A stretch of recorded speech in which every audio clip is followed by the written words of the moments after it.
Hello, this is Lisa Phillips, video blogging for Bigger Pockets. Today's episode is taking a year to renovate a house? Sometimes.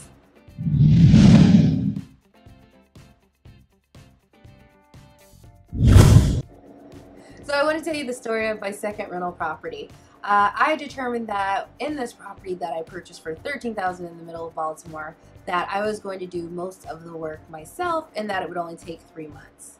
Comes to show, the newbie in me did not A, have a lot of money that I probably should have had, and B, I very much underestimated the amount of work I would be doing. So since I worked a full-time job, I only had Saturdays to go up there with my boyfriend at the time to work on this property.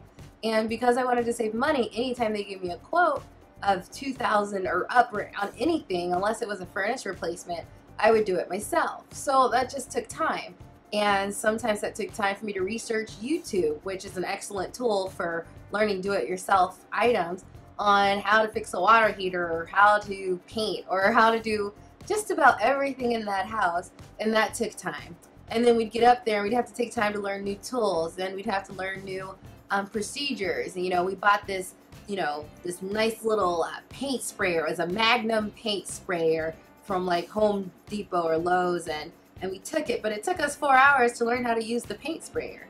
So it just, and then it took another 2 hours to like clean the paint sprayer up so that it wouldn't, get stuck with paint inside and things like that. So you only have that one Saturday, and most of the days wasted on learning. So there is a level of, it just took time, weekend after weekend after weekend. But it was also due to the fact that I underestimated the work, so it just kept piling on all the things we had to do.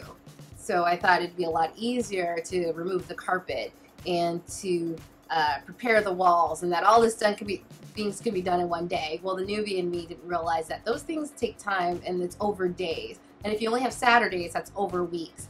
And the last reason that really made it a year-long odyssey was the fact that I had to save up my money in my paycheck sometimes for bigger ticket items or purchases or contracting items. So, I'd have to wait 3 or 4 paychecks before I had enough to pay on it.